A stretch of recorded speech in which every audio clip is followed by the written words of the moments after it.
Okay, welcome back to the rest of the story. I'm out in one of our hay sheds. It's just beyond the dairy barn here. I'm sure you guys have seen it plenty of times. But I just pulled a load out of it here the other day. I believe you guys saw that, so at least I can stand in here out of the wind.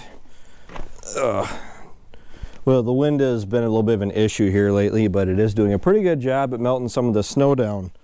As in, we actually have quite a bit of running water. So we have a combination of 5x6 bales, and I believe it's the 4x5 bales we made. That Krone baler could make, I'm pretty sure it was 4x6 bales, but they were so kind of tall and lopsided that we just went with the 4x5s. I just wanted to address the topic and not trying to get a big grudge match online here. I'm having a hard time believing that a properly made, I'm pretty sure these are 4x5 bales, can hold more material than a 5x6. That's going off the assumption that our 5x6 baler isn't working properly, I'm guessing, because we go through and service all of our equipment before we use them. That 5x6 baler, when we first got it, the belts were crap. They were shot. So I went through and the first year and a half that we had it, I went through and I changed all the belts out on it. All the roller chains are new on it. Everything gets lubricated properly. Everything is shined up. All the cams and the pickup, the teeth are all, well, I'm going to go through and redo the teeth again here, anything that's missing. I don't try to change out every single missing tooth because they do come in, each tooth has 2 teeth on it, so I really don't want to replace just one missing finger when there's 2 on them, if that makes any sense. And our bales, our 5x6 bales, are made very tight.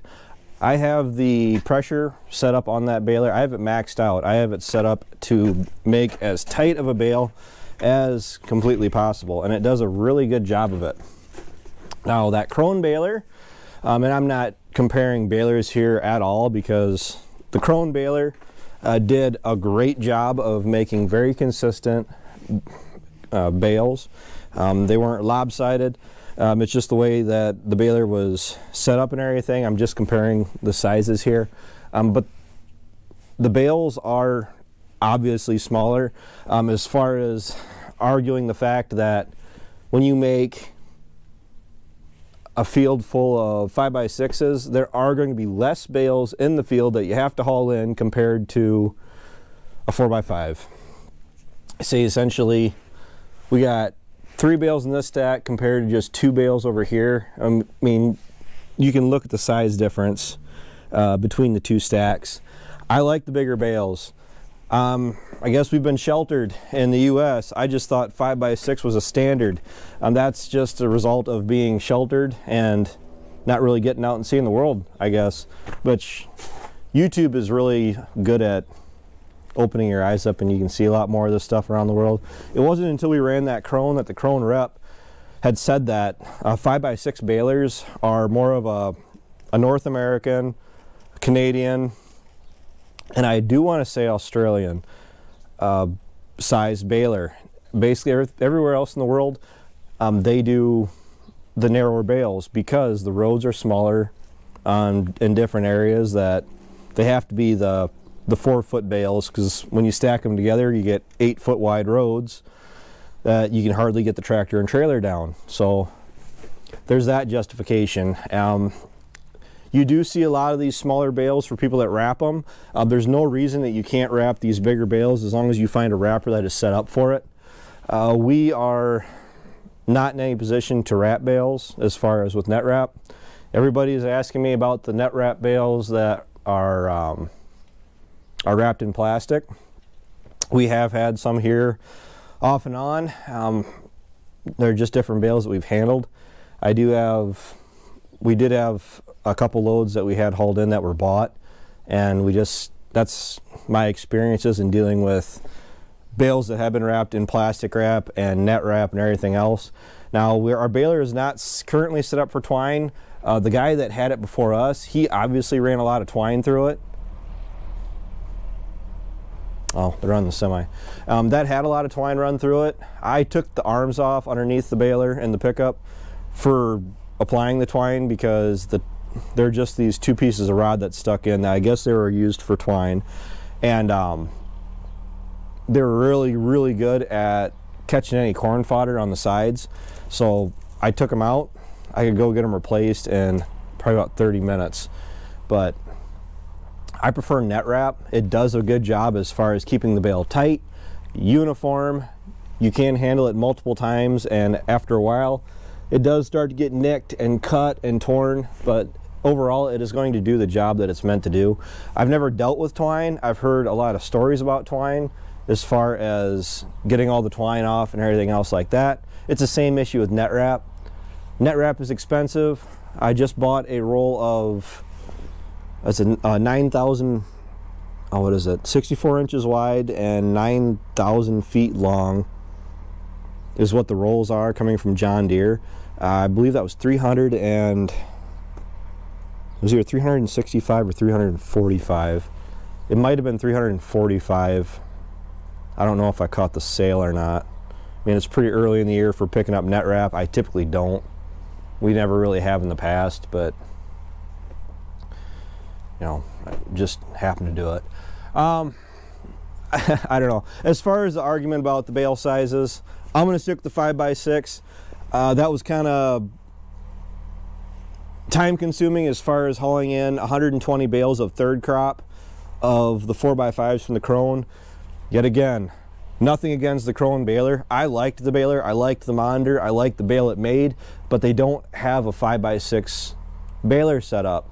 I mean, I was skeptical about that chain slat system, and it worked really well. It did a really good job of making a consistent bale. It spit it out every single time. I mean, you can see, boom, boom, boom. They're well-made bales. The only thing that Krone baler had against it, no, didn't have against it. It had the net wrap on the front of the baler, so when you were baling, you could actually see that the net wrap was being taken into the baler. That's the big drawback to the John Deere baler, is that the net wrap is on the back. Yep, it may be convenient and everything else like that, but the problem is, unlike that Krone, you don't exactly know that the bale has been wrapped. That, yeah, just because the net wrap has been fed through, you don't know if the net wrap is getting caught up in the belts or somewhere up on the rollers somewhere. I mean, our 566, that really isn't much of an issue. Our 535, that was a nightmare. It always caught on the very top main roll, and I know you're probably getting too close to my face.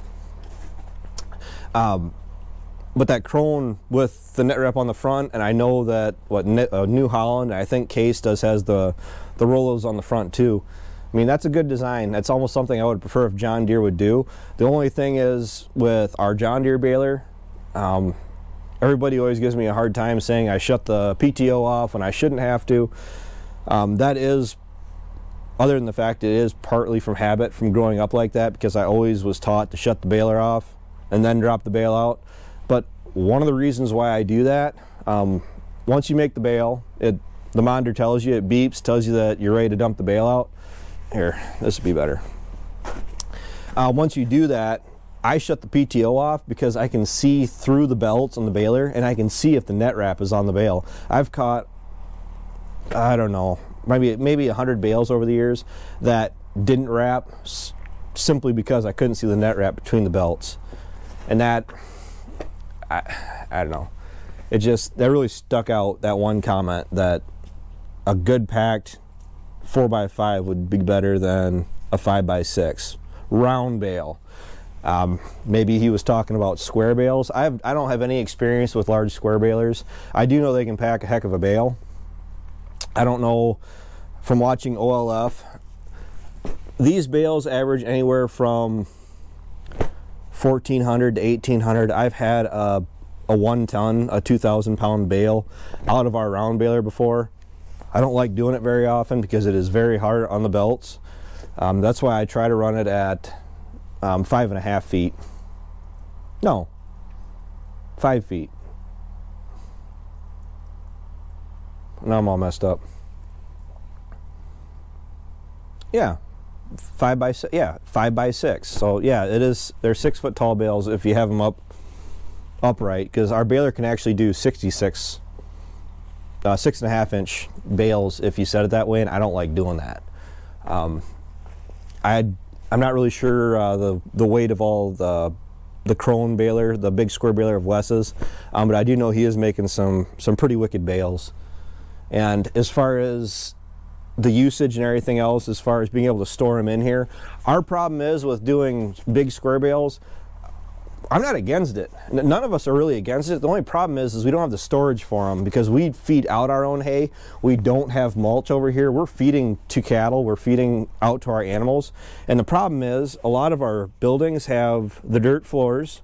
And you can see here we do have some moisture leaking in, as in, oof, oh, gotta go. Okay, and as far as, sorry, the moisture right here, just from the snow blowing in, we do worry a little bit about the dirt floors. Concrete would be better, but like my friend Ryan says, he's pouring a lot of concrete here lately. Concrete is expensive. So, all right, we just started on this shed. You can see the back of it back here. This thing is solid full. The other shed is a little over half full. That is the majority of our hay this year. Everybody, I'm pretty well sure, is aware of the fact that we brought home 20 head of cows, beef cows here in the last couple days.